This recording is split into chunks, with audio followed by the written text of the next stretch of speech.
अस्सलाम वालेकुम। आज का हमारा टॉपिक है पोटेंशियल एनर्जी। ठीक है, अभी हमने क्या पढ़ा था, कल हमने पढ़ा था काइनेटिक एनर्जी के बारे में। ठीक है, डिफरेंट फॉर्म्स ऑफ एनर्जी में हमने काइनेटिक एनर्जी के बारे में पढ़ा। आज हम पोटेंशियल एनर्जी के बारे में पढ़ेंगे। हालांकि मैंने इसके बारे में आपको थोड़ा सा बोला था, लेकिन आज हम कंप्लीटली इसको डिस्कस करेंगे। ठीक है, सबसे पहले मैं आपको एक एग्जाम्पल देता हूं। अगर आपके पास आप मान लो आपके पास एक रबर बैंड है।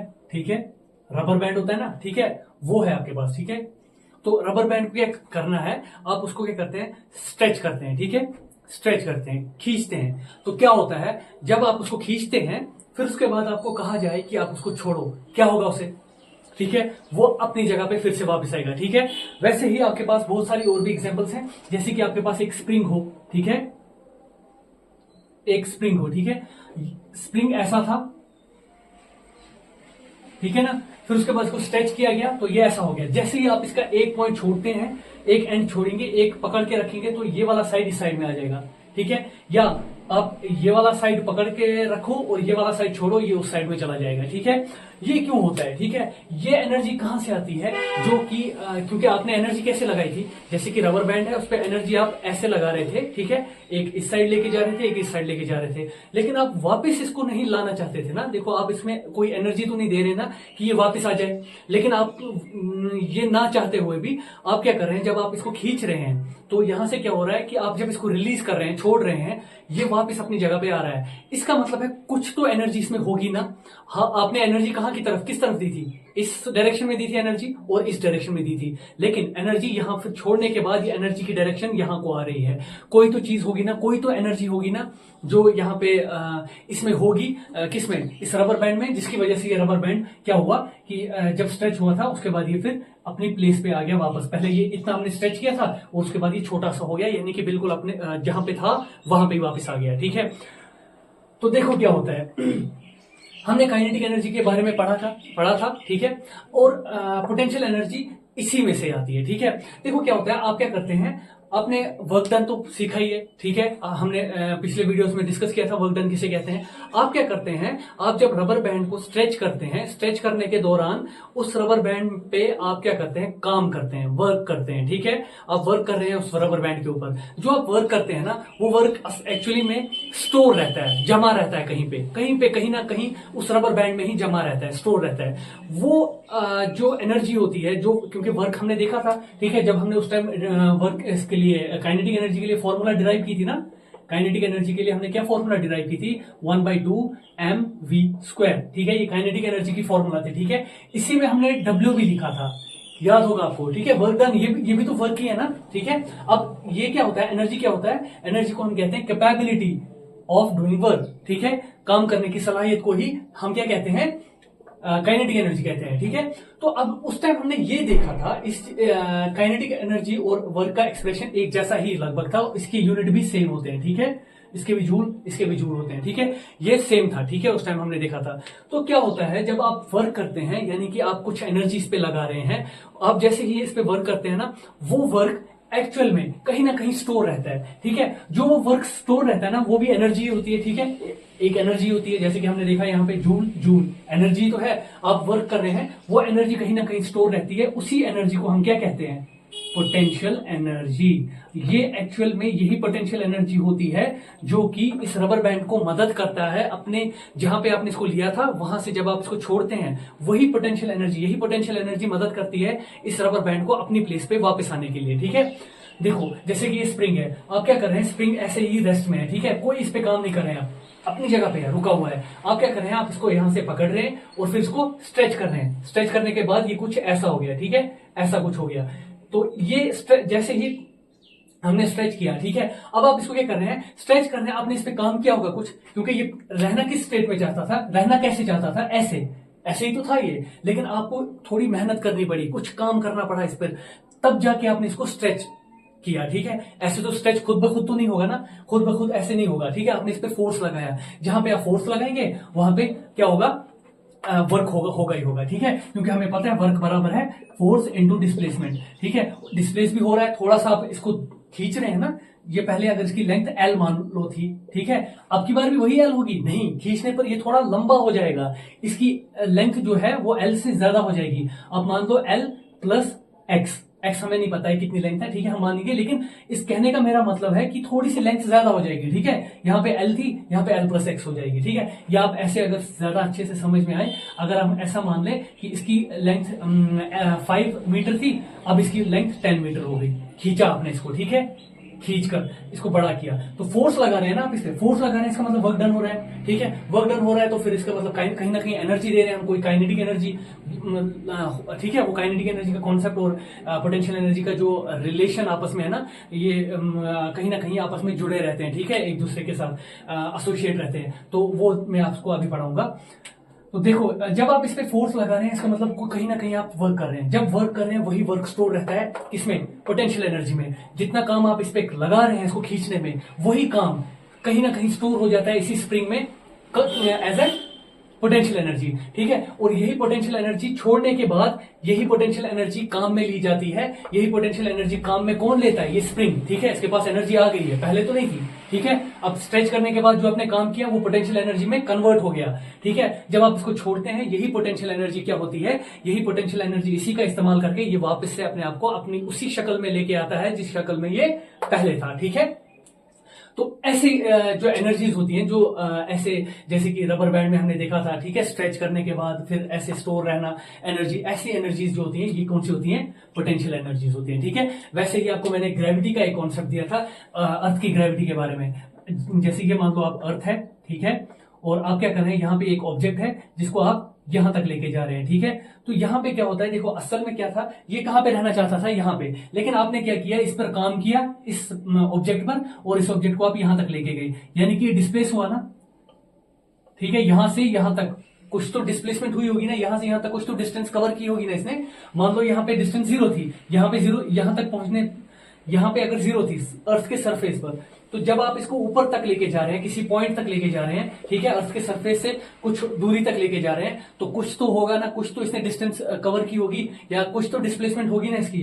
अब मान लो यहाँ पे अगर 0 था, यहाँ पे अगर 10 मीटर है, इसका मतलब डिस्प्लेसमेंट हो रही है, ठीक है। और आप क्या कर रहे हैं, आपको उठाने के लिए फोर्स तो लगेगा ही, ठीक है, कुछ तो फोर्स लगाना होगा ना, तो फोर्स आप लगा रहे हैं, आप क्या कर रहे हैं, यहाँ पे ग्रेविटी के खिलाफ काम कर रहे हैं, आपको इसके खिलाफ काम करना पड़ रहा है। क्यों, ग्रेविटी कहां किस तरफ खींच रही है इसको, नीचे की तरफ, लेकिन आप कहां, इस ऑब्जेक्ट को ग्रेविटी नीचे की तरफ खींच रही है, लेकिन आप इस ऑब्जेक्ट को कहां लेके जा रहे हैं, ऊपर की तरफ, ठीक है, इस पॉइंट, इस हाइट तक, इस हाइट तक लेके जा रहे हैं, जो कि 10 मीटर दूर है किससे, अर्थ के सरफेस से, ठीक है, आप इस डायरेक्शन में लेके जा रहे हैं। तो ये हुआ ना कि आप इसके अगेंस्ट काम कर रहे हैं, ठीक है, वर्क कर रहे हैं ना फिर, ठीक है। जैसे यहां स्प्रिंग था, देखो स्प्रिंग को आपने खींचा, लेकिन स्प्रिंग तो नहीं चाहता था ना कि मैं यहां जाऊं, इसीलिए आपको थोड़ी मेहनत लगानी पड़ी, आपको ज्यादा फोर्स लगाना पड़ा। कोई स्प्रिंग ज्यादा मजबूत होता है ना, उसको उस पर ज्यादा फोर्स लगाना पड़ता है,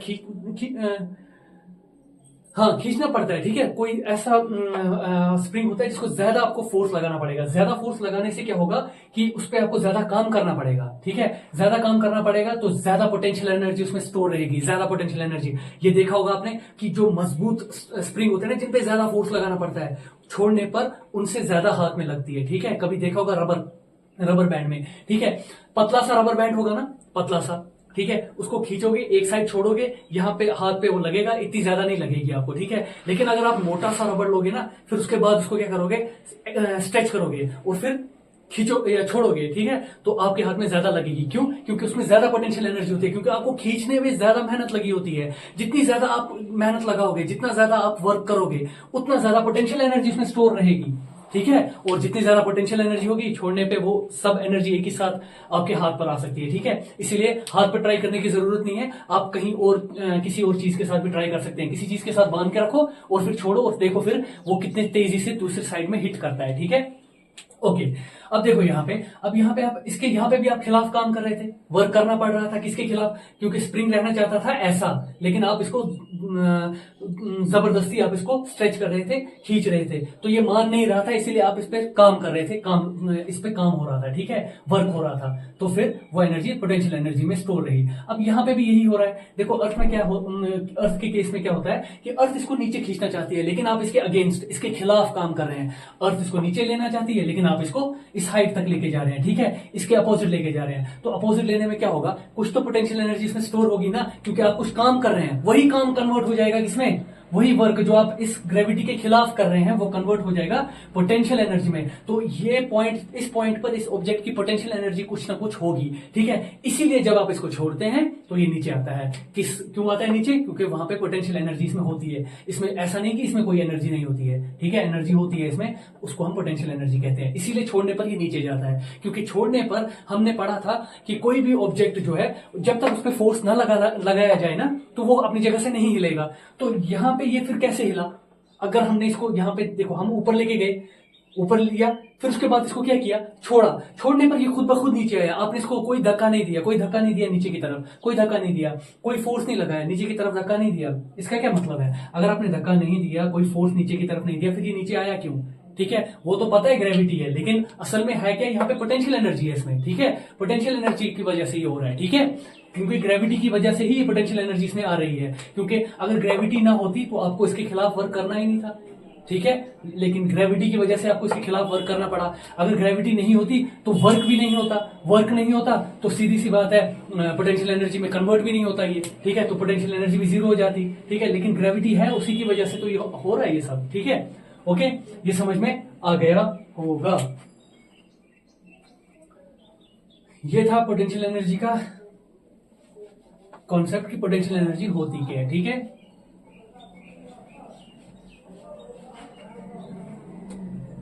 ओके, रुको देखता हूं और इसमें कुछ है या फिर क्वेश्चन कर लेते हैं फिर हम, ठीक है। एक बार आप देखो, ग्रेविटी के बारे में हमने तो पढ़ लिया, ठीक है, ये अर्थ है आपकी, ठीक है। यहां पे आपने एक ऑब्जेक्ट रखा है, अब आप इस ऑब्जेक्ट को यहां से इस पॉइंट तक लेके जा रहे हैं, यहां तक, ठीक है, यहां तक लेके जा रहे हैं, इस पॉइंट तक लेके जा रहे हैं। अब देखो, इस पोटेंशियल एनर्जी को हम क्या करेंगे? हम इसको आप मैथमेटिकल एक्सप्रेशन में लिखेंगे, ठीक है। कैसे? ये क्या होता है? अभी तक हमें समझ में तो आ गया कि पोटेंशियल एनर्जी है क्या, लेकिन अब हम इसको लिखेंगे कैसे? जैसे हम काइनेटिक एनर्जी के बारे में हमने पढ़ा, पहले समझा उसके बारे में, फिर उसके बाद हमने एक एक्सप्रेशन निकाली जो कि थी ये हाफ ऑफ एम स्क्वायर, ठीक है। तो हम इसको आप इसके बेस पर इस इक्वेशन का इस्तेमाल करके डिफरेंट न्यूमेरिकल सॉल्व कर सकते हैं। वैसे ये पोटेंशियल एनर्जी के केस में भी आप कर सकते हैं, ठीक है। इसमें आप क्या करेंगे? इसमें आप इसको मैथमेटिकल एक्सप्रेशन में पहले लिखेंगे, ठीक है। देखो क्या है, हम मान लेते हैं कि जो ये ऑब्जेक्ट है, ठीक है, हमें ये निकालना है कि इसकी पोटेंशियल एनर्जी है कितनी, ठीक है। देखो, अब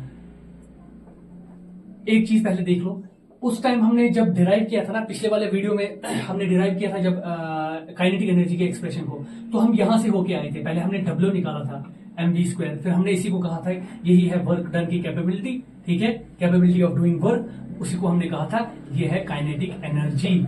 यही यहां से आई थी ये एक्सप्रेशन, ठीक है। असल में वर्क डन था, लेकिन काइनेटिक एनर्जी होता क्या है? सलाहियत काम करने की, ठीक है। तो यहां से हमने ये निकाला था, ठीक है, ये हमने लिखा था यहां से, ठीक है, लेकिन आया था ये वर्क डन से, ठीक है। वो जब हमने डब्ल्यू का यूज किया था एफ इंटू एस, ठीक है, इसका इस्तेमाल करके, वो आप पिछले वीडियो में देख सकते हैं हमने कैसे ये डिराइव किया था, ठीक है। हम यहां से यहां पहुंचे थे, ठीक है, डब्ल्यू से ही आए थे, वर्क डन से ही आए थे, तो हम वहां से ही स्टार्ट करेंगे। पोटेंशियल एनर्जी को भी in terms of work done लेके आएंगे, और उसके बाद एनर्जी है ना, तो एनर्जी होता ही है कैपेबिलिटी ऑफ डूइंग वर्क, तो फिर हम उसको पोटेंशियल एनर्जी वहां पे लिख लेंगे, ठीक है। तो कैसे करोगे आप? देखो, हमें निकालना क्या है, स्टार्ट कहां से करेंगे? W is equal to force into displacement, ये हमें पता है, ठीक है। यहां पे नहीं लिखते हैं, यहां पे लिखते हैं, ठीक है, ये हमें पता है। ये वाली एक्सप्रेशन ऊपर हमने डिराइव की हुई है, ये सिर्फ मैंने ताकि आपको याद रहे इसीलिए यहां पे लिखा है, ठीक है। हम यहां से स्टार्ट कर रहे हैं, तो आपके पास ये एक्सप्रेशन है, हाँ ठीक है, इसका नाम इक्वेशन फर्स्ट रखो, ठीक है। अब देखो यहां पे ये ऑब्जेक्ट मान लो इसका मास m है, let the mass of the object be m, small m, ठीक है। स्मॉल m हमने क्या रखा है? ऑब्जेक्ट का मास, ठीक। मास के यूनिट क्या होते हैं? केजी, हाँ, ये याद होंगे सबको, हाँ, ठीक है। तो क्या है यहां पे? Let the mass of the object be m, ठीक है। और ये ऑब्जेक्ट m जो है ये हमने कहां पे रखा है? ग्राउंड पे, ठीक है, अर्थ के सरफेस पे रखा है, ठीक है। अर्थ से कोई दूरी पर नहीं है, इसका मतलब हाइट यहां पे कुछ भी नहीं है, ठीक है, अपनी जगह पे है ये, ठीक। अब हम क्या कर रहे हैं? हम इस ऑब्जेक्ट को उठा रहे हैं, ठीक है, और इसको हम उठा के यहां तक लेके जा रहे हैं, आप मान लो यहां से यहां तक डिस्प्लेसमेंट हुई, ठीक है, डिस्प्लेसमेंट हुई, हम इसको एस से डिनोट करते हैं डिस्प्लेसमेंट को, तो हम एस लिखेंगे, ठीक है, एस से हमने डिनोट किया, यहां से यहां तक लेके गए, ठीक है, यहां तक समझ में आ गया। अब जब आप इसको यहां से यहां तक लेके जा रहे हैं, अब मुझे बोलो कि इसमें एक्सेलरेशन कितना होगा, एक्सेलरेशन कितना होगा, हमने पढ़ा है ये, ठीक है, पढ़ा है पिछले लेक्चर्स में, ठीक है, शायद सेकंड वाले यूनिट में पढ़ा था हमने, ठीक है, एक्सेलरेशन कितना होगा यहां से, नहीं हाँ सेकंड वाले यूनिट में नहीं पढ़ा था, हाँ शायद सेकंड में ही पढ़ा था, लेकिन कहाँ एक न्यूमेरिकल क्या था उसमें ही पढ़ा था शायद, है ना। यहाँ पे एक्सेलरेशन कितनी होगी, एक्सेलरेशन कितनी है यहाँ पे, या शायद कल भी पढ़ा था इसके बारे में थोड़ा सा, एक्सेलरेशन कितनी होगी, किसकी वजह से होगी एक्सेलरेशन, यहाँ पे एक्सेलरेशन होगी ग्रेविटी की वजह से। एक न्यूमेरिकल करवाया था, हाँ मुझे अब याद आया, एक न्यूमेरिकल हमने किया था जहां पे हमने ये जी लिखा था जिसका वैल्यू मैंने 10 कहा था आपको मीटर पर सेकंड स्क्वायर, और जबकि उसका एक्चुअल वैल्यू जो था वो था 9.8 मीटर पर सेकंड स्क्वायर, ये मैंने आपको कहा था। और मैंने आपको कहा था हम ये डिराइव करेंगे ग्रेविटेशन, जब हम पढ़ेंगे वहां पे हम ये डिराइव करेंगे कि कैसे ये 9.8 मीटर पर सेकंड स्क्वायर आता है, ठीक है। लेकिन हमने क्या किया था, हमने वहां न्यूमेरिकल को सॉल्व करने के लिए, ताकि हमें ज्यादा कैलकुलेशन ना करनी पड़े, हमने 9.8 की जगह पे 10 मीटर पर सेकंड स्क्वायर लिखा था, याद आया होगा आप लोगों को भी, ठीक है। तो उस टाइम हमने ये यूज किया था, ठीक है, ठीक।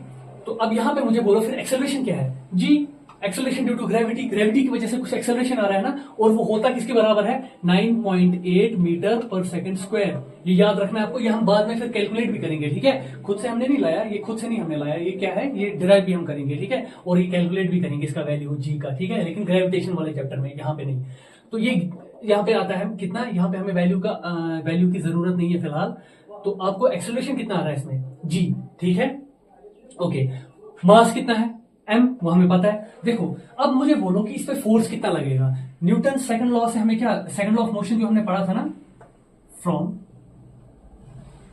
Second law of motion, second law of motion में आपने क्या पढ़ा था कि F जो होता है वो बराबर होता है मास इनटू एक्सेलरेशन, ठीक है, पढ़ा था ना हमने, ठीक है। अब यहां पे हमें मास पता है ऑब्जेक्ट का m, अब एक्सेलरेशन कितना है, जी, ये भी हमें पता है क्योंकि एक्सेलरेशन ग्रेविटी की वजह से हो रही है। आप यहाँ पे कोई और अलावा फोर्स नहीं लगा रहे हो, आप अपनी तरफ से कोई फोर्स नहीं लगा रहे हो कि इसमें एक्सेलरेशन होगी, या इस ऑब्जेक्ट में ये कोई कार नहीं है, या ये कोई हवा में कौन सी पहले कार उड़ेगी, ये कोई ऐसे कोई वो नहीं है, क्या कहते हैं, कोई जेट नहीं है, ठीक है, कि नीचे आने पर एक्सेलरेट होगा अपने फोर्स से, ठीक है, अपना फोर्स नहीं है, इसको हमने फ्री फॉल यानी कि under the force of gravity alone, सिर्फ ग्रेविटी के फोर्स के ग्रेविटी का ही सिर्फ फोर्स यहाँ पे है, और कोई फोर्स इस पे नहीं लग रहा है, ठीक है। हम मान लेते हैं कि यहाँ पे एयर का फोर्स होता है, ठीक है, बीच में एयर भी होगी ना, एयर का भी कुछ फोर्स होता है, लेकिन हम यहाँ पे एयर को नेग्लेक्ट करते हैं, ठीक है, अभी आपको वो पढ़ने की जरूरत नहीं है, आपके लिए वो इंपॉर्टेंट नहीं है। मान लो एयर यहाँ पे नहीं है, ठीक है, एयर का इफेक्ट बहुत नेग्लिजिबल है, नेग्लिजिबल मतलब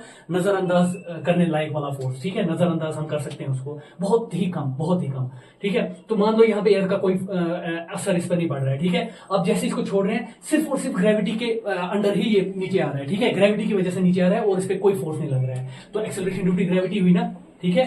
तो हम लिखेंगे यहाँ पे कि देयरफॉर, यहाँ पे ऐसे लिखेंगे, since A is equal to g, is equal to g ही लिखो, एक्सेलरेशन ड्यू, जहां पे एक्सेलरेशन किसकी वजह से है, ग्रेविटी की वजह से, तो A is equal to g, which implies F is equal to M into g, ठीक है। ये क्या आ रहा है, mass into acceleration due to gravity, यहां तक तो समझ में आ गया होगा, ठीक है। अब फोर्स आपके पास, इसका नाम रखो इक्वेशन सेकंड, ठीक है। देखो हमें क्या करना है, हमने यहां से फोर्स निकाला, ठीक है, और है यहाँ पे S, ठीक है, फोर्स हमने निकाल लिया, अब हमें S ढूंढना है, S क्या है यहाँ पे, ठीक है। फिर उसके बाद उसको हम इसमें लगाएंगे, इस इक्वेशन में यूज करेंगे, जैसा कि हमने काइनेटिक एनर्जी के टाइम में किया था, ठीक है, इस साइड में करते हैं हम, ठीक है। देखो let S is equal to H, देखो ये कुछ हाइट है ना यहां से यहां तक, तो डिस्प्लेसमेंट हम S लिखें, वो भी आप लिख सकते हैं। अब हम ऐसा करते हैं ना कि इसको हम हाइट कह देते हैं, क्योंकि हम जो भी ऑब्जेक्ट अर्थ के सरफेस से आप थोड़ा ऊपर लेके जाते हो तो हम कहते हैं ये इतनी हाइट पर है ना, ये बिल्डिंग जो है इसकी हाइट इतनी ज्यादा है, हाइट ही की बात करते हैं ना, तो डिस्प्लेसमेंट S क्यों लिखें, हम H लिख लेते हैं, उससे कोई असर नहीं पड़ेगा, हमने सिर्फ S का नाम बदला है, ठीक है, डिस्प्लेसमेंट H ही है, ठीक है। अब डिस्प्लेसमेंट की जगह पे आप एच की ये हाइट वर्ड यूज कर सकते हैं आप, ठीक है। डिस्प्लेसमेंट बार बार यहाँ पे बोलने की जरूरत नहीं है। आप अगर अर्थ की सरफेस पे कोई चीज डिस्प्लेस करते हैं तो आप अगर उसको बोलोगे हाँ जी ये डिस्प्लेस हुई है यहाँ से यहाँ तक, तो आप ऐसे लिख लोगे तो कोई असर नहीं है, कोई लिख सकते हो मतलब, ठीक है। तो उसमें कोई कंफ्यूजन नहीं होगा, ठीक है। अब इसमें क्या है, इसमें भी डिस्प्लेस हो रहा है, ये भी डिस्प्लेसमेंट ऐसी ही है, ठीक है। लेकिन अब कुछ हाइट में, कुछ अर्थ के सरफेस से कुछ दूरी पर हम लेके जा रहे हैं, तो हम इसको यूजुअली अपनी जो जनरल लैंग्वेज है उसमें हम इसको क्या हाइट ही कहते हैं ना, तो हम यहाँ पे हाइट ही कहेंगे, हम हमारे लिए आसानी होगी, ठीक है। तो एस ना लिखते हुए हम सिर्फ एच लिखेंगे, उससे हमारे लिए आसानी होगी, ठीक है। तो फिर हम इसको एच लिख लेंगे, ठीक है, लिख सकते हैं ना। तो फिर लिखो इसको, यूज द, या ऐसे क्यों, आप इसको ऐसे लिखो, यूजिंग इक्वेशन सेकंड एंड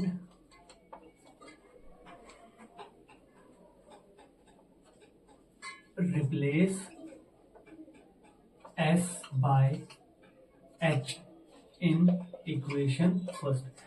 क्या कहा मैंने, यूजिंग इक्वेशन सेकंड, ठीक, and replace S by H in equation second. एक तो इक्वेशन सेकंड को आप यूज करो इक्वेशन फर्स्ट में, और इक्वेशन फर्स्ट में ही S को आप रिप्लेस करो किससे, H से, ठीक है। वेयर यहां पे लिख के रखना है, where H is the height, okay. ये हटा देते हैं, ठीक है, या यहां पे ही लिख लेते हैं, ये हटा देते हैं डायग्राम, ठीक है। यहां पे लिख लेते हैं, ठीक, यहां पे लिखो where H is the height of the object from the surface of the earth, ठीक है। H वही है, अर्थ की सरफेस से इस ऑब्जेक्ट की हाइट, ठीक है, ओके। देयरफॉर आप लिख सकते हैं, अब W कितना है आपके पास, W is equal to F की जगह पे क्या लिखोगे, mg, और S की जगह पे क्या लिखोगे, H, तो ये आ गए यहाँ पे। और यही तो है कैपेबिलिटी ऑफ डूइंग वर्क, यहाँ पे हमें वर्क ये निकला, ठीक है। अब इसी वाले वर्क को, जो ऐसा वर्क है ना, ठीक है, इसको हम क्या कहते हैं, इसको हम डिनोट करते हैं P से, यही P होता है पोटेंशियल एनर्जी, mgh, ठीक है। जैसे वहां पे हमने किया था ना, ये W निकाला था ये, फिर हमने कहा था कि capability of doing work, kinetic energy होती है ना, काइनेटिक एनर्जी ही नहीं बल्कि कोई भी energy, capability of doing work he energy होती है। तो यहां पे हम इस केस में हमने इसका नाम रखा था, ऐसी वाली इक्वेशन जो थी जिसमें एनर्जी वेलोसिटी पे, ऑब्जेक्ट की वेलोसिटी पे डिपेंड कर रही थी, ठीक है, उसको हमने नाम रखा था काइनेटिक एनर्जी। और जहां पे ऑब्जेक्ट की हाइट पे डिपेंड कर रहा है उसका नाम हमने क्या रखा, पोटेंशियल एनर्जी, ठीक है। मास पे दोनों कर रहे हैं डिपेंड, ठीक है, मास इसमें भी है, मास इसमें भी है, लेकिन यहाँ पे g है एक्सेलरेशन ड्यू टू ग्रेविटी, इसमें नहीं है, ठीक है। और acceleration due to gravity constant है, इसका वैल्यू चेंज नहीं होगा, 9.8 मीटर सबके लिए है, हर जगह पे।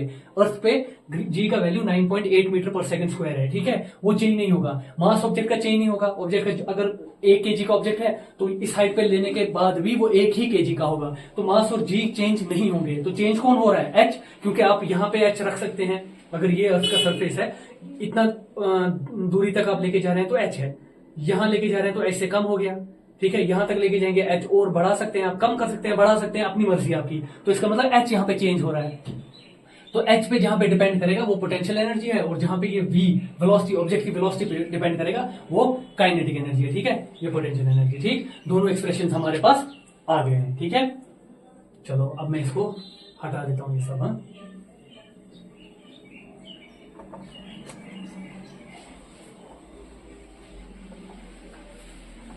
ठीक है। अब इनको लिख लेते हैं यहाँ पे। काइनेटिक एनर्जी के लिए हमने एक्सप्रेशन डिराइव की थी हाफ ऑफ mv², और पोटेंशियल एनर्जी के लिए हमने क्या डिराइव किया, mgh, gravitational constant and height, ठीक है। अब देखो यहाँ पे इसमें और इसमें आपको क्या पता लग रहा है, देखो जब ऑब्जेक्ट, सबसे पहले ये इसके लिए देखो, आपके पास ऑब्जेक्ट है, यहाँ पे मैं काइनेटिक एनर्जी की बात कर रहा हूं, आपके पास एक ऑब्जेक्ट है, मोशन नहीं कर रहा है, अपनी जगह पे रुका है, ठीक है, रुका है, रेस्ट में है, रुका है, इसका मतलब वेलोसिटी कितनी है इसकी, 0, रुका हुआ है ना, तो काइनेटिक एनर्जी कितनी होगी, E के, बोलो कितनी होगी, वेलोसिटी में आप जीरो लगाएंगे तो फिर उसको सबसे यहाँ जीरो है, जीरो का स्क्वायर भी जीरो होता है और उस जीरो को किसी के साथ भी मल्टीप्लाई करोगे वो हमेशा जीरो आता है, तो काइनेटिक एनर्जी ऑब्जेक्ट की जीरो हो जाएगी अगर ऑब्जेक्ट रेस्ट में है। ठीक है, ओके। अगर ऑब्जेक्ट मोशन में है, किसी वेलोसिटी से मूव कर रहा है, तो काइनेटिक एनर्जी जीरो नहीं होगी, नॉन जीरो होगी, कोई भी वैल्यू निकल सकता है, हमें नहीं पता। ठीक है, क्योंकि वेलोसिटी पे डिपेंड कर रहा है ये किस वेलोसिटी से चल रहा होगा। 2 मीटर पर सेकंड की स्पीड से चल रहा होगा तो इसकी वेलोसिटी फिर उसी हिसाब से होगी।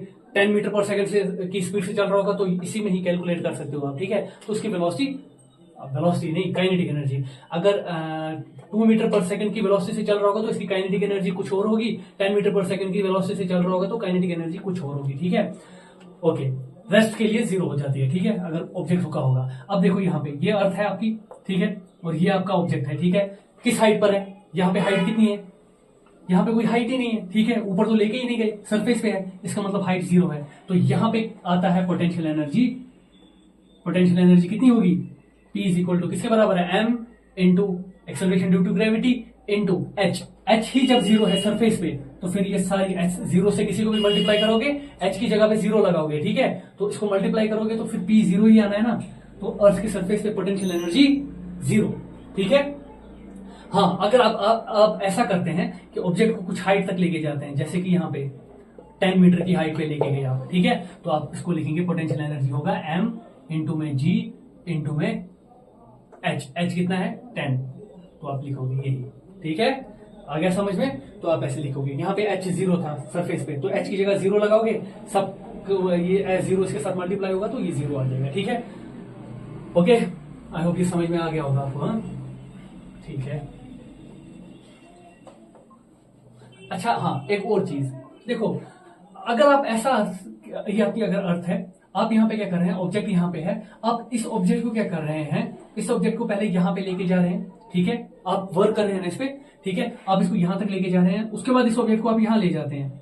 ठीक है, फिर इस ऑब्जेक्ट को यहाँ लेके जाते हैं और उसके बाद इस ऑब्जेक्ट को यहाँ लेके आते हैं, फिर उसके बाद इस ऑब्जेक्ट को यहाँ लेके जाते हैं। देखो आपने कितना काम किया इस पर, किया ना बहुत ज्यादा। आप यहाँ से यहाँ गए, यहाँ से यहाँ, यहाँ से यहाँ, यहाँ से यहाँ, यहाँ से यहाँ। ठीक है, लेकिन पोटेंशियल एनर्जी इस केस में कितनी होगी, आप कितनी आप पोटेंशियल एनर्जी बोलोगे, फिर भी वही होगी।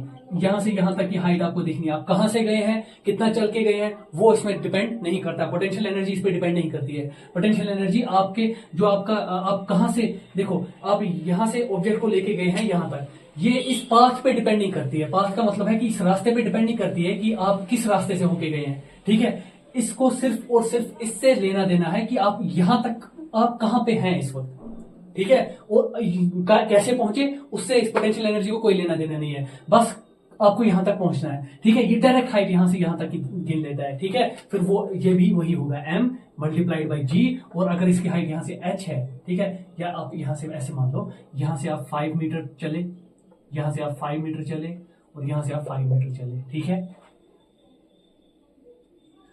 देखो यहां से यहां तक 5 मीटर चले, आप यहां पे लिखते हैं 5 मीटर, यहां से यहां तक, फिर यहां से यहां तक आप चले 10 मीटर, फिर यहां से यहां तक 5 मीटर, यहां से यहां तक फिर से 10 मीटर अगर आप चले, फिर यहां से यहां तक आप 5 मीटर चले। ठीक है, टोटल कितना आप चले, 10 प्लस 10 20, 25 30 35। ठीक है, इसको भी 10 रख देते हैं। ठीक है, 10 मीटर, ठीक, 10 20 30 और ये हो गया 35 40। ठीक है, यानी कि आप टोटल 40 मीटर चले, लेकिन हाइट इसकी 40 मीटर नहीं होगी, 40 मीटर नहीं होगी। हाइट इसकी बराबर यहां से यहां तक नहीं जाएगी। अगर मान लो ये 15 ही मीटर आया यहां से यहां तक डायरेक्ट मेजर करने पर, तो हाइट इसकी 15 मीटर मानी जाएगी, ना कि 40 मीटर।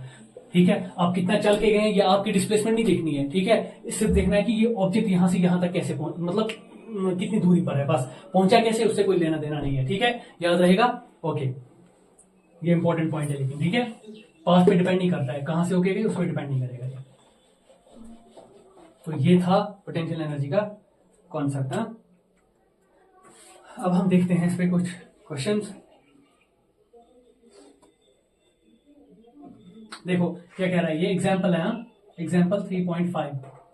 ठीक है, कह रहा है find the energy possessed by N object of mass 10 kg when it is at a height of 6 metre above the ground। above the ground मतलब अर्थ की सरफेस से। ठीक है, above the ground 6 मीटर की ऊंचाई पर है। गिवन आपके पास दिया हुआ है G is equal to 9.8 metre per second square.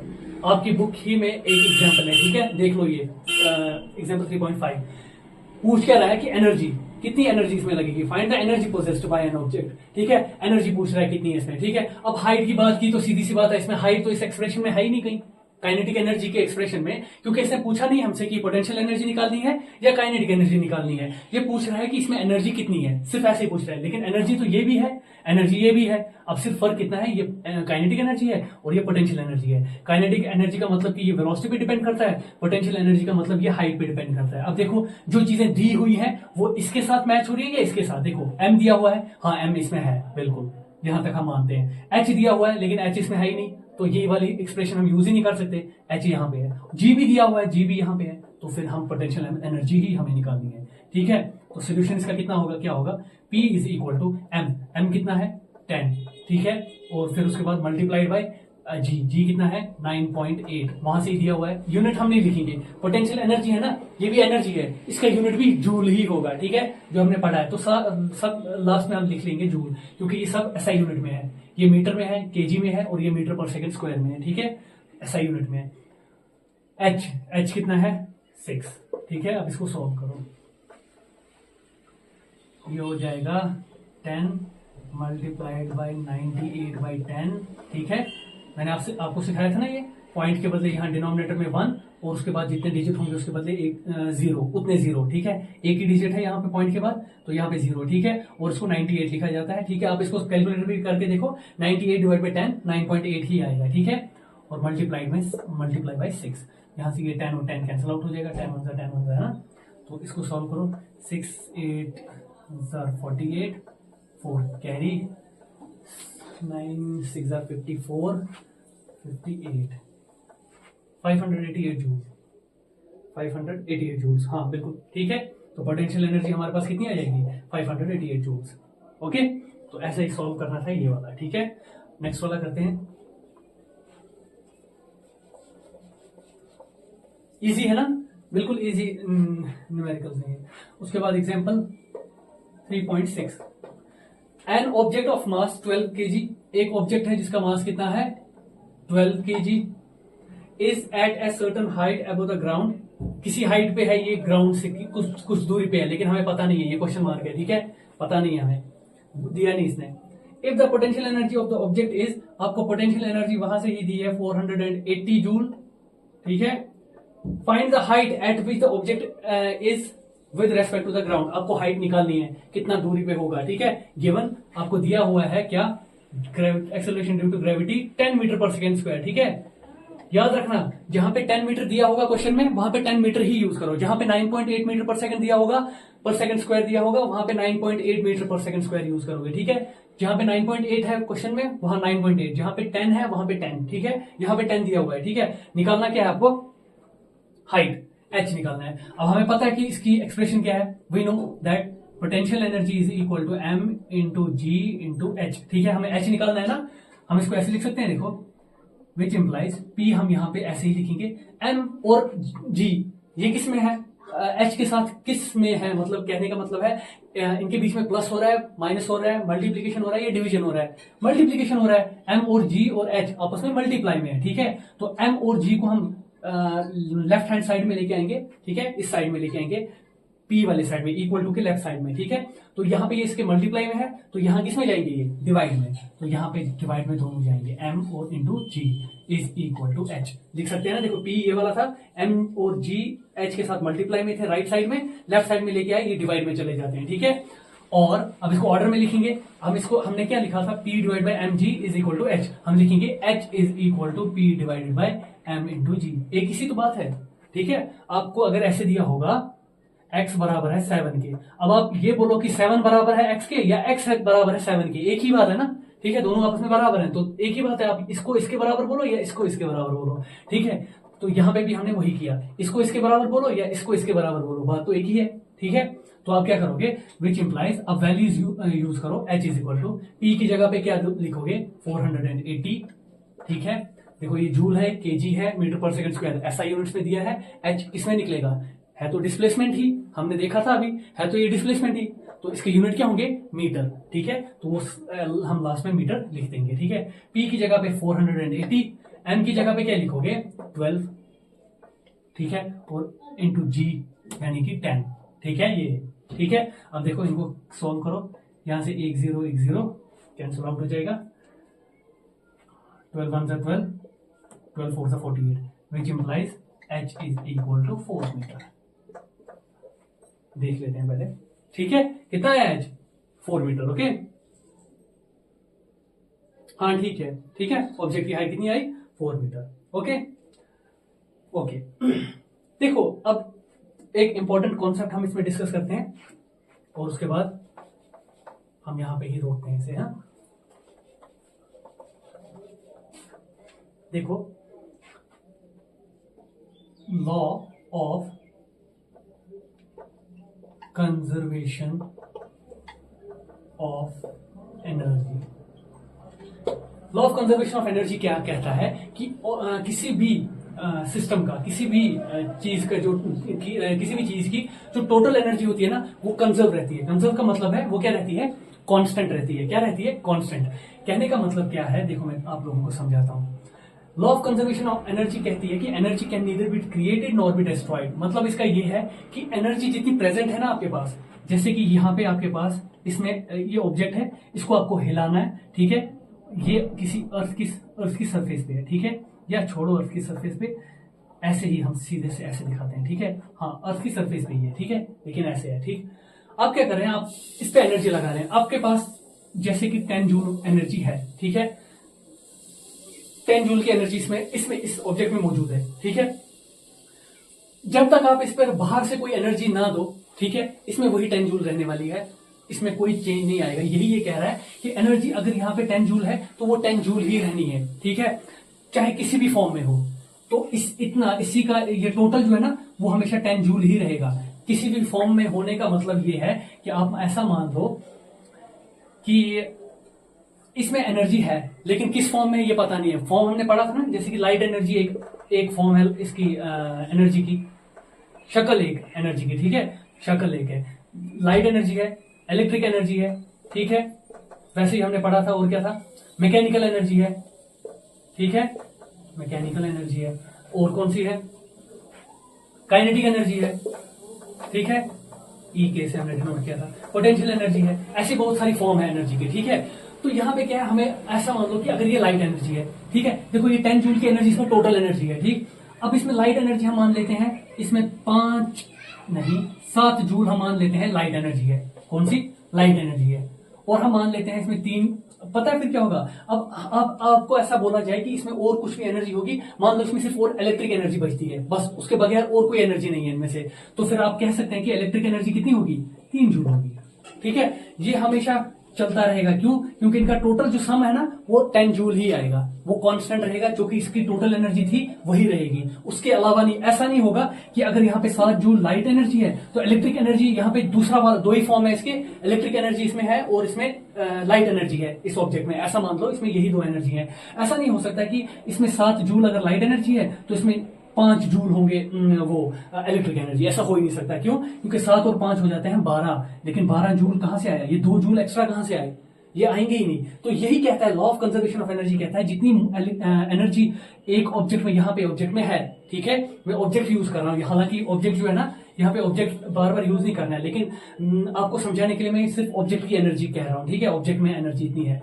तो इसमें जितनी एनर्जी है उतनी ही रहेगी जिस भी फॉर्म में हो, ठीक है। अब ऐसा मान लो कि इसमें 7 जो है वो कितना है, वो लाइट एनर्जी है। अब ऐसा मान लो कि इसमें लाइट एनर्जी भी है, इलेक्ट्रिक भी है, मैकेनिकल भी है, पोटेंशियल भी है और ये भी है, काइनेटिक भी है, ठीक है। यहां पे क्या होगा, ऐसा हो सकता है कि इसमें काइनेटिक एनर्जी 0 हो, काइनेटिक एनर्जी, ठीक है, 0 हो, 1 जूल इसमें हो पोटेंशियल एनर्जी, ठीक है, और 1 जूल इसमें हो इलेक्ट्रिक एनर्जी, ठीक, ऐसा हम मान लेते हैं। देखो जरा, सम 7 8 9, लेकिन अभी भी एक कम है ना, इसका मतलब वो कहीं ना कहीं किसी ना किसी के पास होगी, या तो ये 2 होगा, ठीक है, या ये 2 होगा, ठीक है, क्योंकि 7 8 9 10 जूल बराबर हो जाते हैं, या ऐसा होगा कि ये भी 1 हो, ये भी 1 हो, फिर इसको 1 होना पड़ेगा। यानी कहीं ना कहीं से एनर्जी जो है ना वो डिस्ट्रीब्यूट हो जाती है, बांटी जाती है, ठीक है, आपस में। और सबका जब टोटल हम एनर्जी देखते हैं ना इसकी, एक एक करके एनर्जी फॉर्म हमने तो देखी इसकी, इसमें इतनी ज्यादा एनर्जी है हर फॉर्म में, इस फॉर्म में, इस फॉर्म में, इस फॉर्म में।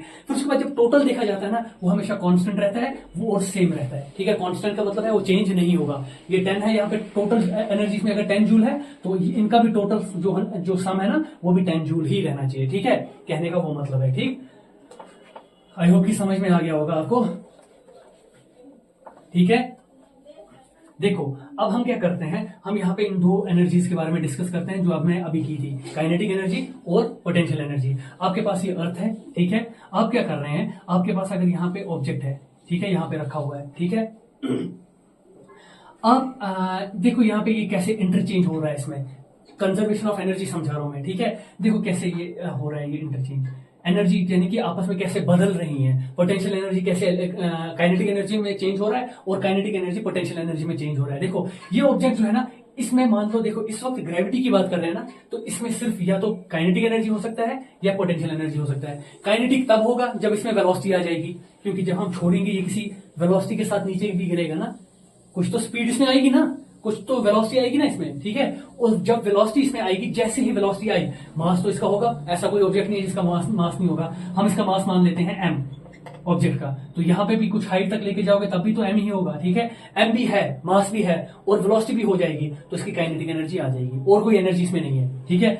अब इसको किसी हाइट तक लेके जाओगे, हमने देखा हाइट यहां तक लेके जाओगे, acceleration due to gravity g भी है और मास भी है, तो पोटेंशियल एनर्जी भी होगा, ठीक है। अब देखते हैं हम कि यहाँ पे सिर्फ दो ही फॉर्म की एनर्जी है जो हम ग्रेविटी में यहाँ पे डिस्कस कर रहे हैं ना, अर्थ की सरफेस के ऊपर ऑब्जेक्ट्स को डिस्कस कर रहे हैं। इन ऑब्जेक्ट्स में दो ही किस्म की एनर्जी हो सकती है, या तो काइनेटिक एनर्जी या पोटेंशियल एनर्जी। तो हम यहाँ पे देखेंगे law of conservation of energy कैसे काम करता है। देखो आपने यहाँ पे रखा, यहाँ पे पोटेंशियल एनर्जी कितनी है, कितनी होगी यहाँ पे पोटेंशियल एनर्जी, P किसके बराबर है, m into g into H. H यहाँ पे कितना है, हाइट कितनी है, कुछ हाइट है ही नहीं होने का मतलब एच यहाँ पे 0 है। एच 0 है तो पोटेंशियल एनर्जी ही 0 हो गई, ठीक है। रेस्ट में है, रुका हुआ है, ठीक है। पोटेंशियल एनर्जी भी 0 है इसमें, और यहाँ पे काइनेटिक एनर्जी भी 0 है, क्योंकि रुका हुआ है ना, चल नहीं रहा है, रुका हुआ है, ठीक है। v वेलोसिटी है ही नहीं, तो इसकी काइनेटिक एनर्जी 0 होगी, काइनेटिक एनर्जी भी 0 अपनी जगह पे है। अब आप क्या करते हैं, आप इस ऑब्जेक्ट को उठाते हैं और यहाँ पे लेके जाते हैं, हटा दो इसे, ठीक है, ये, ठीक है। इस ऑब्जेक्ट को आप उधर लेके गए, आपने क्या किया, जब आप इसको उधर लेके जाते हैं, आपने एक हाइट कवर की, मान लो आपने h डिस्टेंस कवर किया, ठीक है। कितना किया, h डिस्टेंस कवर किया। जैसे ही आप h डिस्टेंस कवर करते हैं तो इसकी पोटेंशियल एनर्जी अब नॉन जीरो है। नॉन जीरो का मतलब कि जीरो नहीं है। पोटेंशियल एनर्जी कितनी होगी, m इंटू में g इंटू में h। m यहाँ पे है इस ऑब्जेक्ट का मास, g है इस अर्थ की वजह से एक्सेलरेशन और ग्रेविटी की वजह से एक्सेलरेशन, और h के है जिस हाइट तक आप लेके गए, पोटेंशियल एनर्जी मैक्सिमम, ठीक है, हाइट तक लेके गए मैक्सिमम। अब क्या कर रहे हैं आप, जैसे ही आप इस ऑब्जेक्ट को यहां से लेके गए ना, अब आपने छोड़ दिया इस ऑब्जेक्ट को। अब जैसे ही आप इस ऑब्जेक्ट को छोड़ रहे हैं, ठीक है, कहां पे बनाए, यहां पे मान लो ये पहले था, लेके गए थे, ठीक है, पहले यहां तक था, ठीक, ये आपके पास अर्थ है। अब ये क्या कर रहा है, ये आहिस्ता आहिस्ता नीचे की तरफ आ रहा है, ठीक है। ये देखो, ये एरो में दे रहा हूं, पहले यहां पे था, जैसे ही आपने छोड़ा, देखो यहां पे था, अब ये यहां से यहां तक आ गया, ठीक है। क्या हो रहा है, देखो अब इसमें अच्छे से देखना, यहां से यहां तक आने में कुछ तो वेलोसिटी इसने कवर की होगी, वेलोसिटी इसमें आई होगी ना, किसी रफ्तार से नीचे तो आ रहा होगा ना, ठीक है। जैसे इसमें वेलोसिटी आई तो यहाँ पे काइनेटिक एनर्जी 0 नहीं रहेगी, इस वक्त काइनेटिक एनर्जी यहाँ पे हो जाएगी हाफ ऑफ m, ठीक है। मान लो इसकी वेलोसिटी यहाँ पे v हो गई, v वेलोसिटी से यहाँ पे चल रहा है, तो half of m v square इसकी वेलोसिटी, ये हो गया काइनेटिक एनर्जी। देखो यहाँ पे अभी तक यहाँ पे काइनेटिक एनर्जी दोनों की 0 थी, जब तक आपने ऑब्जेक्ट को यहाँ पे रोक के रखा था, ठीक है, अभी छोड़ा नहीं था, काइनेटिक एनर्जी कितनी थी, 0, क्योंकि इसकी वेलोसिटी थी नहीं, रुका हुआ है ना, आपके हाथ में है, अभी आपने छोड़ा नहीं है ऑब्जेक्ट को। जैसे ही आप इस ऑब्जेक्ट को छोड़ते हैं तो इसकी काइनेटिक एनर्जी यहाँ पे वेलोसिटी कुछ ना कुछ आ जाती है, उसकी वजह से इसमें काइनेटिक एनर्जी आ जाती है। हमने पढ़ा था काइनेटिक एनर्जी एक मोशन की वजह से ही आती है, एक ऑब्जेक्ट में मोशन की वजह से आती है। जैसे ये मोशन में आएगा काइनेटिक एनर्जी उसमें खुद ब खुद आ जाएगी, ठीक है। अभी तक काइनेटिक एनर्जी कितनी थी, 0, इस पॉइंट पर, यहाँ हाइट h पर, जब तक आपने छोड़ा नहीं था, ठीक है, जब आपने छोड़ा नहीं था, काइनेटिक एनर्जी इसकी थी कितनी, काइनेटिक एनर्जी यहाँ पे कितनी थी, 0, और पोटेंशियल एनर्जी कितनी थी, mgh, ठीक है। टोटल जो एनर्जी होती है ना ऑब्जेक्ट की, इस ऑब्जेक्ट की टोटल एनर्जी वो कितनी होती है, वो होगी kinetic energy plus potential energy, दोनों का सम, टोटल, ठीक है। वही कह रहा है law of conservation of energy. जैसे मैंने कहा था ना वहां टोटल, इलेक्ट्रिक भी, लाइट एनर्जी भी, मैकेनिकल एनर्जी भी, पोटेंशियल एनर्जी भी, काइनेटिक एनर्जी भी, सबका सम टोटल एनर्जी कहलाता है। लेकिन यहाँ पे light energy, electric energy, mechanic, बाकी लाइट एनर्जी और इलेक्ट्रिक एनर्जी का कोई काम यहाँ पे नहीं है। यहाँ पे किस किस का काम है, सिर्फ ये वाली, क्योंकि वो जीरो है, ठीक है। इलेक्ट्रिक एनर्जी, इसमें कहां से इलेक्ट्रिसिटी आ गई, ठीक है। इसमें कहां से लाइट आ गई, ठीक है। इसमें लाइट नहीं है, हम वो नहीं मान रहे इस वक्त, ठीक है। एक बड़ा सा ऑब्जेक्ट है जिसपे सिर्फ काइनेटिक एनर्जी और पोटेंशियल एनर्जी काम कर रहा है। तो फिर हम यहाँ पे टोटल एनर्जी होगा इन दोनों का सम, काइनेटिक एनर्जी भी इसकी और पोटेंशियल एनर्जी भी, वो मानी जाएगी इस ऑब्जेक्ट की टोटल एनर्जी, ठीक है। अब ये टोटल एनर्जी जो है ना, ये हमेशा कांस्टेंट रहता है। कांस्टेंट का मतलब है इसका वैल्यू, इस ई का वैल्यू चेंज नहीं होगा, टोटल एनर्जी का वैल्यू चेंज नहीं होता है। इनका वैल्यू चेंज होता रहेगा, लेकिन ऐसे चेंज होगा कि इसका वैल्यू चेंज ना हो। मैं एग्जांपल से भी समझाऊंगा, ठीक है। देखो यहां पे क्या है, काइनेटिक एनर्जी पहले जीरो, पोटेंशियल एनर्जी मैक्सिमम, ठीक है। अब क्या हो रहा है, जैसे ही आप यहां पे इस पॉइंट पे आगे, काइनेटिक एनर्जी इंक्रीज हो रही है, बढ़ रही है ना, वेलोसिटी यहां पे स्टार्ट हुई होगी बढ़ना, तो यहां पे काइनेटिक एनर्जी बढ़ी। लेकिन अब पोटेंशियल एनर्जी के बारे में क्या ख्याल है, पहले इतनी हाइट थी, अब ये थोड़ा नीचे आ गया, हाइट कम हो गई, तो पोटेंशियल एनर्जी कम होगी कि ज्यादा, कम होगी ना। एच पहले तो ज्यादा था, ठीक है, यहां पे ज्यादा था, अब यहां तक आ गया तो एच कम हो गया, तो इसका मतलब यहां पे पोटेंशियल एनर्जी मान लो एच से कम, कुछ भी लिख लो, एच डैश रख लेते हैं, जो कि एच से कम है, ठीक है, मान लेते हैं, जनरली लिख रहे हैं हम, ठीक है। एच से कम है, एच डैश है, ठीक है। तो पोटेंशियल एनर्जी कम हुई ना, क्योंकि हाइट कम हो रही है। पोटेंशियल एनर्जी डिपेंड ही कर रहा है एच पे, हाइट पर। जैसी हाइट ज्यादा होगी पोटेंशियल एनर्जी ज्यादा, हाइट कम हुई पोटेंशियल एनर्जी कम, ऐसी और कम होगी पोटेंशियल एनर्जी और कम। जैसे ये नीचे आता जाएगा, और फिर जब जैसे ही ये ग्राउंड पे पहुंचेगा, पोटेंशियल एनर्जी कितनी हो जाएगी, जीरो। पोटेंशियल एनर्जी यहाँ पे जीरो हो जाएगी, क्योंकि यहाँ पे एच जीरो हो गया, हाइट जीरो हो गई। लेकिन काइनेटिक एनर्जी, जब इसने ग्राउंड को हिट नहीं किया था, अभी ये ग्राउंड पे पड़ने के बाद रुका नहीं, बिल्कुल ऐसे आ रहा था, बिल्कुल ग्राउंड के नजदीक है, बिल्कुल नजदीक पहुंच गया। आप यहां पे ऐसे मान लो, बिल्कुल नजदीक पहुंच गया, लेकिन पूरा इसके साथ टच नहीं किया, बिल्कुल नजदीक। अब देखो ये पोटेंशियल एनर्जी लगभग जीरो है ही, क्यों, हाइट बिल्कुल कम हो चुकी है, बहुत ज्यादा कम हो चुकी है, ठीक है। अब यहां पे क्या है कि काइनेटिक एनर्जी कितनी होगी, वेलोसिटी सबसे ज्यादा होगी ना, वेलोसिटी बहुत ज्यादा होगी, क्यों, ऑब्जेक्ट क्योंकि काफी हाइट से आ रहा है, नीचे आते आते इसकी वेलोसिटी इंक्रीज हो रही होगी, बार बार बढ़ रही होगी। इस पॉइंट पे इसकी वेलोसिटी मैक्सिमम होगी, ज्यादा होगी, तो यहाँ पे काइनेटिक एनर्जी कितनी होगी,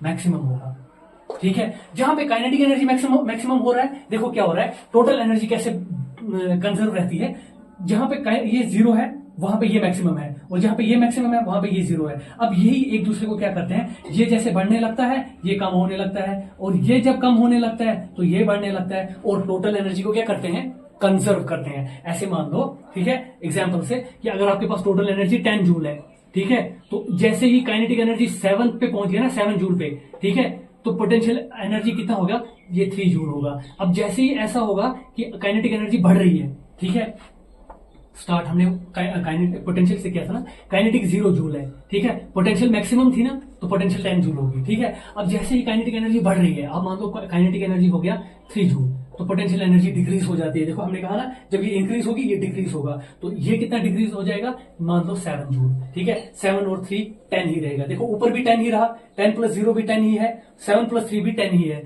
कहने का ये मतलब है काइनेटिक एनर्जी चेंज हो रही है, पोटेंशियल एनर्जी चेंज हो रही है, लेकिन दोनों का सम यानी कि टोटल एनर्जी वो सेम रहेगा हमेशा। उसी को कहते हैं law of conservation of energy.